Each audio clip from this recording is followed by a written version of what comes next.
ಹಳ್ಳಿಗಳೆಲ್ಲ ಇಷ್ಟು ಏನಾಜಿ ಒಬ್ಳೆ ಕೂತಿದ್ಯಾ? Welcome back to my vlog. Welcome Bengaluru. ಇದು ನಿನ್ನೆದೇ ವಿಡಿಯೋದು ಕಂಟಿನ್ಯೂ ಪಾರ್ಟ್ 2 ಅಂತ ಹೇಳ್ಬೋದು. ನಿನ್ನೆ ವಿಡಿಯೋದಲ್ಲಿ ನೀವು ಈಗಾಗಲೇ ನೋಡಿದ್ದೀರಾ ಈ ಗಾಜಿನ ಕಟ್ಟಡನ. ದೂರದಿಂದ ನೋಡಿದ್ರೆ ಇದು ಒಂದು ಕೇವಲ ಗಾಜಿನ ಕಟ್ಟಡ ಅಂತ ಅನ್ಸತ್ತೆ, ಆದ್ರೆ ಪ್ರತಿ ವರ್ಷ ಲಕ್ಷಾಂತರ ಜನ ಇದನ್ನ ನೋಡೋಕೆ ಲಾಲ್ ಬಾಗ್ಗೆ ಬರ್ತಾರೆ. ಫ್ಲವರ್ ಶೋ ಎಲ್ಲ ಇಲ್ಲೇ ನಡೆಯುತ್ತೆ. ಇದು ಲಾಲ್ಬಾಗ್ನ ಗುರುತು. ಸುತ್ತಲೂ ಹಸಿರು, ಹೂವಿನ ತೋಟ ಇವೆಲ್ಲ ಸೇರಿ ಈ ಜಾಗಕ್ಕೆ ಒಂದು ಬೇರೆದೇ ಸೌಂದರ್ಯ ಕೊಡ್ತಾ ಇದೆ. ಒಂದೇ ಕಟ್ಟಡ ಆದರೆ ಪ್ರತಿಯೊಬ್ಬರಿಗೂ ಬೇರೆ ಬೇರೆ ನೆನಪು. ಇಲ್ಲಿ ಪ್ರತಿ ವರ್ಷ ನಡೆಯುವ ಹೂವಿನ ಪ್ರದರ್ಶನವನ್ನು ನೀವಂತೂ ನೋಡಲೇಬೇಕು. ಈ ವರ್ಷ ಬಹುಶಃ ಅದು ಆಗೋಗಿದೆ ಅಂತ ಅಂದ್ಕೊಳ್ತೀನಿ, ನನಗೂ ಕ್ಲಿಯರ್ ಐಡಿಯಾ ಇಲ್ಲ. ಈ ಹೂವಿನ ಪ್ರದರ್ಶನವನ್ನು ಅಂದರೆ ಫ್ಲವರ್ ಶೋನ ನೋಡೋದಕ್ಕೆ ಬೇರೆ ಬೇರೆ ಕಡೆಯಿಂದ ಬರ್ತಾರೆ ರಾಜ್ಯದಿಂದ. ಅದಕ್ಕೆ ಈ ಲಾಲ್ಬಾಗ್ ಅಂದರೆ ಬಹುತೇಕರಿಗೆ ಮೊದಲು ನೆನಪಾಗೋದು ಆ ಗ್ಲಾಸ್ ಹೌಸ್. ನಿಮಗೆ ಯಾವಾಗಲಾದರೂ ಇಲ್ಲಿ ಫ್ಲವರ್ ಶೋ ನೋಡೋ ಅವಕಾಶ ಸಿಕ್ಕಿದೆಯಾ? ಸಿಕ್ಕಿದ್ರೆ ನಿಮ್ಮ ಅನುಭವವನ್ನು ಕಾಮೆಂಟಲ್ಲಿ ಬರೀರಿ. ಈಗ ಗ್ಲಾಸ್ ಹೌಸ್ ಅಂತೂ ನೋಡಾಯಿತು. ಸ್ವಲ್ಪ ಶಬ್ದದಿಂದ ದೂರ ಬರೋಣ, ಯಾಕಂದರೆ ಇಲ್ಲಿ ನೋಡಿ ಎಲ್ಲರೂ ಫ್ಯಾಮಿಲಿ ಡಿಸ್ಕಷನ್, ಗ್ರೂಪ್ ಡಿಸ್ಕಷನ್, ಎಲ್ಲ ಥರದ ಡಿಸ್ಕಷನ್ಗಳನ್ನ ಮಾಡ್ತಾ ಇದ್ದಾರೆ.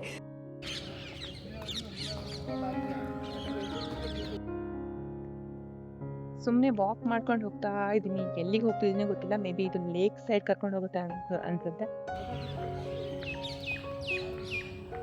ಇವಾಗ ನಾನು ನಿಮಗೆ ಕರ್ಕೊಂಡು ಹೋಗ್ತಾ ಇರೋ ಒಂದು ಜಾಗನ ಲಾಲ್ಬಾಗ್ನ ಬ್ಯೂಟಿ ಅಂತಲೇ ಬೇಕಾದ್ರೆ ಕರೀರಿ. ಬಿಕಾಸ್ ಅಷ್ಟು ಸುಂದರವಾಗಿದೆ ಆ ಒಂದು ಜಾಗ.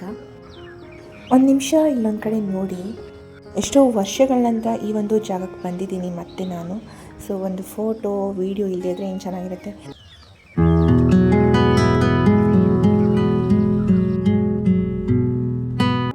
ಸೊ ಒಂದು ಕ್ಷಣ ಇಲ್ಲಿ ನಿಂತು ಒಂದು ವಿಡಿಯೋ ಮಾಡ್ಕೊಂಡಿದ್ದೀನಿ. So don't mind.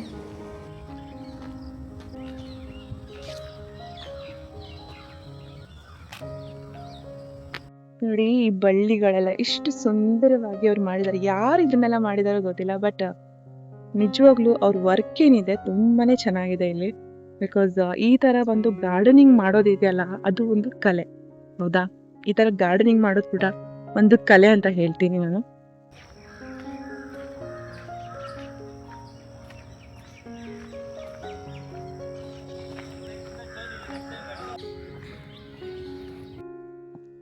ಏನಜ್ಜಿ ಒಬ್ಳೆ ಕೂತಿದ್ಯಾ?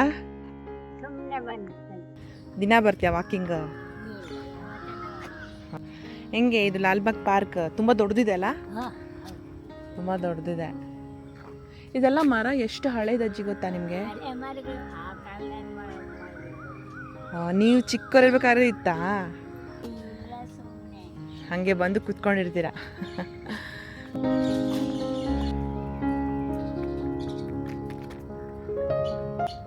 ಮೊಬೈಲು ಅಂತ ನಾವು ನಮ್ಮನ್ನು ಮರ್ತೇ ಬಿಟ್ಟಿರ್ತೀವಿ. ನೋಡಿ, ಈ ಥರ ಒಂದು ಪ್ಲೇಸ್ಗೆ ಬಂದಾಗಲೇ ನಮಗೆ ಈ ನೇಚರ್ ಜೊತೆ ನಾವು ಟೈಮ್ ಸ್ಪೆಂಡ್ ಮಾಡಿದಾಗಲೇ ನಮಗೆ ರಿಲ್ಯಾಕ್ಸೇಷನ್ ಸಿಗುತ್ತೆ. ತುಂಬ ದೊಡ್ಡದಾಗಿದೆ ಲಾಲ್ಬಾಗ್. ಸ್ಟಿಲ್ ಫುಲ್ ಓಡಾಡಿಕೊಂಡು ನೋಡಿ, ಇಷ್ಟು ವಯಸ್ಸಾದರೂ ಕೂಡ ಇಲ್ಲಿ ಬಂದು ಕೂತ್ಕೋತಾರೆ ಅಂದರೆ ಎಷ್ಟು ಜನಕ್ಕೆ ಈ ಥರ ಒಂದು ನೇಚರ್ ಸಿಗುತ್ತೆ. ಬೆಂಗಳೂರಲ್ಲಿ ನೇಚರೇ ಇಲ್ಲ ಅಂತ ಹೇಳ್ತಾರೆ. ಇನ್ ಕೇಸ್ ಲಾಲ್ಬಾಗ್ ಇಲ್ಲ ಬೆಂಗಳೂರಲ್ಲಿ ಅಂದರೆ ಅದೆಷ್ಟು ಜನರಿಗೆ ತೊಂದರೆ ಆಗುತ್ತೋ. ಬರ್ಡ್ ಸೌಂಡು ಎಲ್ಲನೂ ತುಂಬ ವಿಭಿನ್ನವಾಗಿದೆ.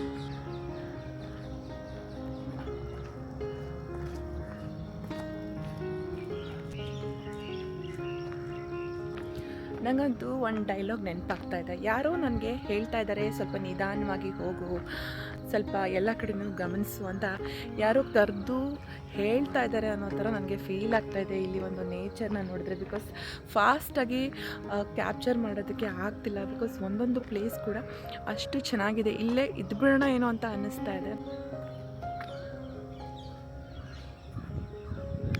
ನಾನಂತೂ ಬೆಂಗಳೂರಲ್ಲಿದ್ದು ಇಷ್ಟು ವರ್ಷ ಆದರೂ ಲೇಕ್ ವ್ಯೂನ ನಾನು ನೋಡಿಲ್ಲ. ಸುಮಾರು ಹಿಂದೆ ನಾನು ಲಾಲ್ಬಾಗ್ ಬಂದಿದ್ದೀನಿ. ಲೇಕ್ ಹತ್ರ ಕೂತು ನಾನು ಶೂಟ್ ಮಾಡಿದ್ದು ಇಲ್ಲ.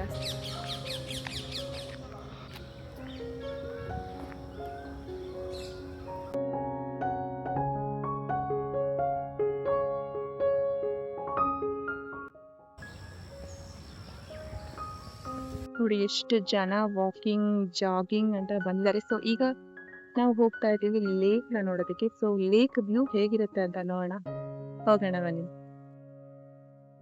ಇಷ್ಟೊಂದು ಪ್ಲೆಸೆಂಟ್ ಏರ್ ಇಲ್ಲಿ. ವಾವ್ ತರ ಫೀಲ್ ಆಗ್ತಾ ಇದೆ ನನಗಂತೂ. ಇಲ್ಲಿ ನೇಚರ್ ನೋಡಿ ಇಲ್ಲೇ ಇದ್ಬಿಡೋಣ ಅಂತ ಅನಿಸ್ತಿದೆ, ಬಟ್ ಲೇಟ್ ಆಗ್ತಿದೆ, ಬನ್ನಿ ಹೋಗೋಣ. ಬಟ್ ಲೇಕ್ ವ್ಯೂನ ನೋಡೋದಕ್ಕೆ ನನಗೆ ತುಂಬ ಕ್ಯೂರಿಯಸ್ ಆಗ್ತಾ ಇದ್ದೀನಿ. ಸೊ ಬನ್ನಿ ಹೋಗೋಣ, ಲೇಕ್ ವ್ಯೂ ಹೇಗಿರುತ್ತೆ ಅಂತ ನೋಡೋಣ.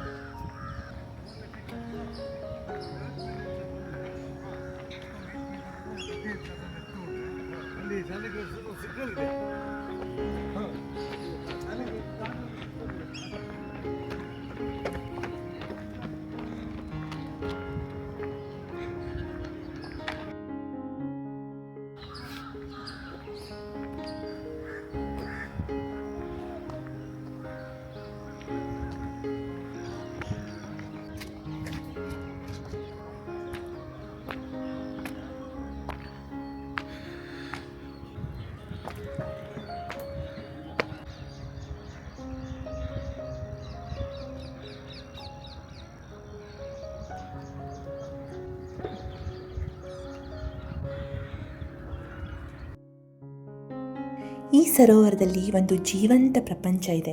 ಮೀನುಗಳು, ಆಮೆಗಳು, ನೀರಿನ ಪಕ್ಷಿಗಳು, ಮರಗಳ ನೆರಳು, ಪ್ರಕೃತಿ ಎಲ್ಲವೂ ಒಂದೇ ಜಾಗದಲ್ಲಿ. ಕೆಲವೊಮ್ಮೆ ನಮ್ಮ ಜೀವನವು ಈ ನೀರಿನ ಹಾಗೆ ಆಗಬೇಕು ಅನಿಸುತ್ತೆ.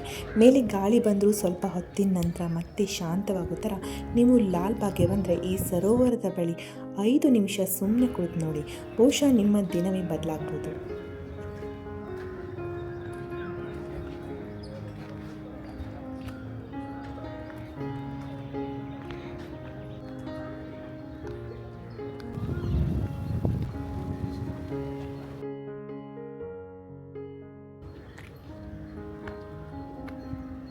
ನಿಮ್ಮ ಜೀವನದಲ್ಲೂ ಕೂಡ ಇದೇ ಥರ ಯಾವುದಾದ್ರೂ ಒಂದು ಜಾಗ ಇರ್ಬೋದು, ಅಲ್ಲಿ ನೀವು ರಿಲ್ಯಾಕ್ಸ್ ಆಗ್ತೀರಾ?